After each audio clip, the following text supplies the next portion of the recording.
안녕하세요. 공정한 사람들 부동산 공사장입니다. 오늘은 2022년 9월 30일 9월의 마지막 날입니다. 자, 2022년 9월 갈매 신도시의 부동산 시황은 어떤지 한번 공사장이랑 살펴보도록 하겠습니다. 뭐 4가지의 주제를 잡긴 했는데 8월이랑 크게 달라진 점은 없습니다. 그래서 공사장이 1년 전의 데이터를 한번 좀 추려봤어요. 지난 1년, 2021년 9월과 2022년 9월 요 1년 동안은 어떻게 달라졌는지 이거를 좀 살펴보려고 합니다. 자, 그러면 화면을 보실까요? 2021년 9월과 2022년 9월을 비교하고 있습니다. 2021년 9월 30일의 종합주가지수는 3019포인트였습니다. 근데 지금 2022년 9월 28일 날 주가지수는 2169포인트입니다. 자, 보시면 1년 전과 대비해서 대략 28% 정도 하락을 했습니다. 거의 30% 가까이 하락을 했죠. 주가가 내가 작년 2021년 9월에 100만원을 넣어놨으면 지금은 70만원 밖에 남아있지 않은 상황일 거예요. 자, 그러면 2021년 9월 30일 한국은행의 기준금리는 0.75%였습니다. 근데 지금 2022년 9월 28일 한국은행의 기준금리는 2.5%입니다. 거의 3배 이상이 올랐어요. 자, 그러면 대출금리는 어떨까요? 2021년 9월의 대출금리는 대략 3% 정도였습니다. 2022년 9월 지금 대출금리는 거의 6% 가까이 나오고 있죠. 거의 2배가 올랐습니다.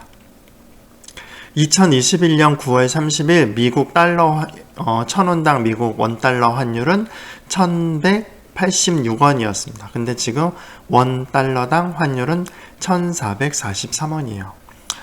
이거는 주가랑 반대로 22%가 상승을 했습니다. 이게 지금 이만큼의 30% 하락, 30% 상승, 22% 상승, 이게 진짜 1년 만에 발생한 일입니다. 진짜 우리가 1년 앞도 예측을 못하는 이런 진짜 변화가 빠른 시대에 살고 있는 겁니다. 정말 순간의 선택이 정말 좋은 결과로 크게 나타나기도 하고 정말 잘못된 결과로도 크게 나타날 수 있는 시대에 살고 있는 겁니다. 정말 진짜 1년 사이에 너무 많은 게 확확 변하는 것 같습니다. 자, 2021년 9월 갈매역 아이파크는 3층이 9억에 거래가 됐고요. 24층 같은 경우가 9억 3,500, 8층이 9억 3천 요렇게 거래가 됐습니다. 지금 9월의 계약건을 보면 3층이 7억 5천, 그리고 11층이 8억 1천에 거래가 됐습니다. 대략 3층으로 비교해보면 17% 정도 하락을 한 가격이라고 볼 수가 있습니다. 한라비발디 같은 경우는 8억 2천에서 8억 4,800까지 이렇게 거래가 됐었죠. 근데 지금은 9월 달에 거래가 없습니다. 아직 실거래에 나타난 거래가 없고요. 8월 기준으로 비교를 해보면 7층이 7억 800에 거래가 됐습니다. 대략적으로 15% 정도 하락을 했다고 볼 수가 있을 것 같습니다. 종합주가지수보다는 좀 덜 하락을 한 거죠. 근데 어쨌든 집값이라는 게, 부동산이라는 게 안전자산이잖아요. 안전자산이 1년 사이에 15% 이렇게 하락을 하는 경우는 되게 좀 드문 경우라고 볼 수가 있습니다.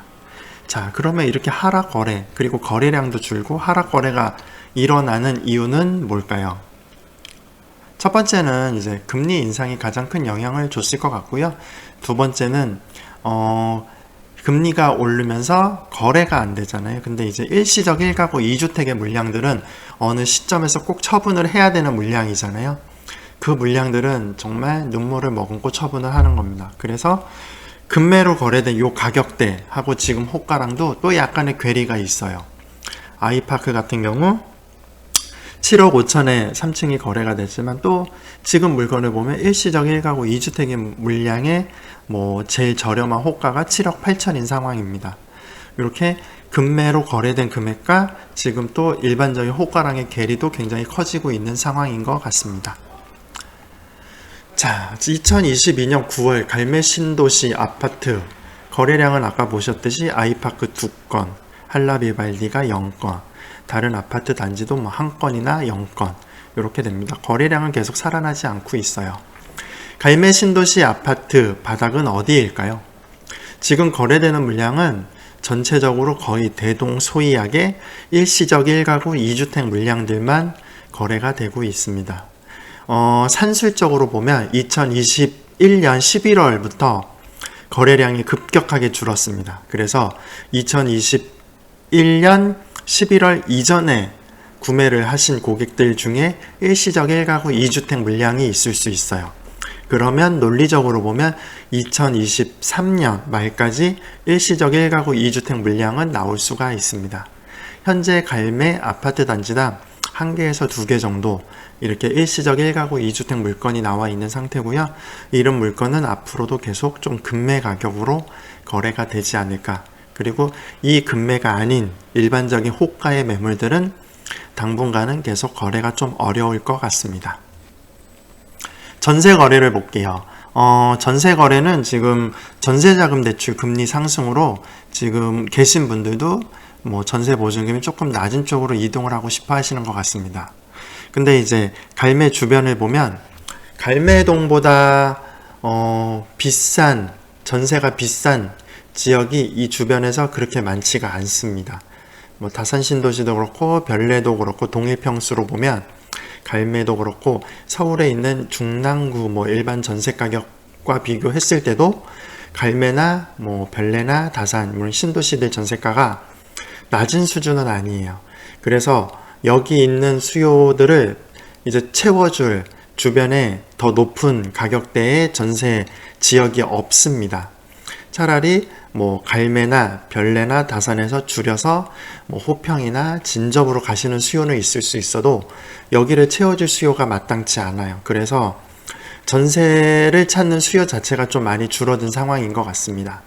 그리고 전세자금 대출 금리가 상승함으로 인해서 전세에 대한 메리트가 좀 많이 감소를 했어요. 반대로 월세에 대한 메리트가 조금씩 증가하고 있는 추세 같습니다. 그래서 1년 전만 해도 전세자금 대출을 조금 과하게 받아서 전세를 사는 게 월세 사는 것보다 메리트가 높았지만 지금은 전세자금 대출 금리가 높아지니까 이게 월세 대비해서 메리트가 그렇게 크지 않습니다. 그래서 지금 갈매동 전세에 대한 수요 자체가 계속 줄어들고 있는 것 같습니다. 정리를 하면 뭐 크게 다르지 않습니다. 8월도 그랬고 7월도 그렇고 금리 인상에 대한 공포가 누그러져야 뭐 수요가 어느 정도 회복을 할 수 있고요. 그 수요를 회복하는 것을 알 수 있는 거는 서울 아파트에 대한 거래량이 회복되냐 안 되냐 이거를 보면서 좀 미리 점쳐볼 수 있을 것 같습니다. 그러나 아직도 서울 아파트의 거래량이 회복하고 있다는 시그널을 현재는 찾지 못하고 있죠. 그래서 당분간은 갈매 신도시 아파트 시향도 뭐 크게 달라지지 않고 거래가 절벽인 상태에서 일시적 1가구 2주택 물건만 간간히 뭐 하나 두 개 정도나 거래되는 그런 수준에서 크게 벗어나지 않을 것 같습니다. 자, 겨울입니다. 확실히 겨울인 것 같아요. 아파트 시황이. 겨울을 견뎌내야 찬란한 봄을 맞이할 수 있습니다. 우리가 지금 1년 전에 봤잖아요. 1년 전에서 지금까지 1년 동안 이렇게 시장이 나빠질 거라고 상상하신 분들이 있었을까요? 뭐 있을 수는 있지만 많지 않았을 것 같습니다. 그러면 지금 이 암흑의 터널에서 1년 후에 우리가 계속 암흑의 터널에 있을지 아니면 터널에 빠져나와서 밝은 빛이 있는 지역으로 이동을 했을지 1년 후의 예측은 뭐 과거처럼 굉장히 어려울 것 같아요. 근데 뭐 1년 후의 모습이 지금보다 더 나빠질 거다라고 생각하기보단 더 좋아질 거라고 생각을 한다면 공사장 입장에서는 뭐 무주택자 같은 경우는 지금 이런 일시적 1가구 2주택 물량을 받아서 매수를 하는 게 훨씬 1년 후를 기대했을 때 나은 선택일 수 있지 않을까.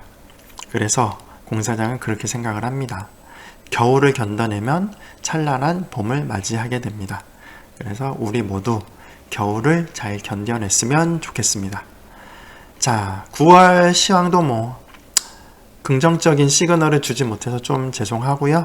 앞으로 조금 더 좋은 소식들이 많이 있었으면 좋겠습니다. 감사합니다.